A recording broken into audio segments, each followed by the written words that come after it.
குஜராத்தின் ராஜ்கோட் பகுதியில் விளையாட்டு திடலில் ஏற்பட்ட தீ விபத்தில் உயிரிழந்தோர் எண்ணிக்கை 27ஆக உயர்ந்துள்ளது.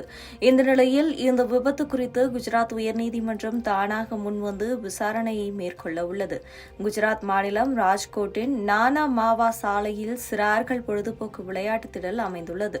நேற்று சனிக்கிழமை என்பதால் ஏராளமான பெற்றோர்கள் தங்கள் குழந்தைகளுடன் இங்கு குவிந்தனர். அப்போது எதிர்பாராத விதமாக திடீரென தீ விபத்து ஏற்பட்டுள்ளது.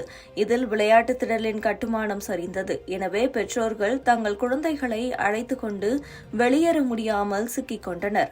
நீண்ட போராட்டத்திற்கு பின்னர் தீயணைப்பு வீரர்கள் தீயை அணைத்தனர். ஆனால் அதற்குள் எல்லாம் முடிந்துவிட்டது. தற்போது வரை 27 சடலங்களை போலீசார் கண்டுபிடித்துள்ளனர். தீயில் உடல்கள் முழுமையாக எரிந்துவிட்டதால் அவர்களை அடையாளம் காண்பதில் சிக்கல் ஏற்பட்டுள்ளது.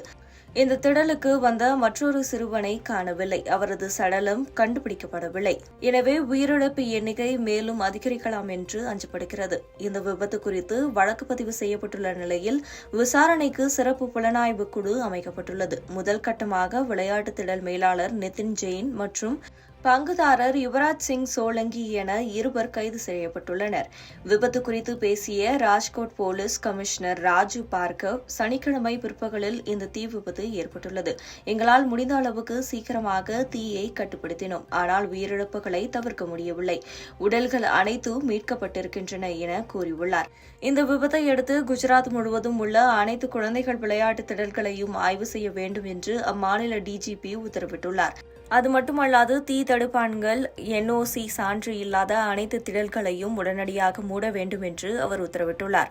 தீ விபத்து குறித்து கவலை தெரிவித்துள்ள பிரதமர் நரேந்திர மோடி, உயிரிழந்தவர்களுக்கு இரங்கலையும் காயமடைந்தவர்களுக்கு விரைவில் குணமடைய வேண்டுவதாகவும் கூறியுள்ளார். அதேபோல ராஜ்கோட்டில் ஏற்பட்ட தீ விபத்து மிகுந்த வேதனையை தருகிறது. உயிரிழந்தவர்களின் குடும்பத்தினருக்கு ஆழ்ந்த இரங்கலை தெரிவித்துக் கொள்கிறேன். காயமடைந்தவர்கள் விரைந்து குணமடைய இறைவனை பிரார்த்திக்கிறேன். பாதிக்கப்பட்டவர்களுக்கு தேவையான அனைத்து உதவிகளையும் செய்ய உள்ளூர் நிர்வாகம் முழுவீச்சில் பணியாற்றி வருகிறது என்று குஜராத் முதலமைச்சர் பூபேந்திர பட்டேல் கூறியுள்ளார். இந்த நிலையில் இந்த விபத்து குறித்து குஜராத் உயர்நீதிமன்றம் தானாக முன்வந்து விசாரணையை மேற்கொள்ள இருக்கிறது. நாளை இது தொடர்பான வழக்கு விசாரணை வருகிறது.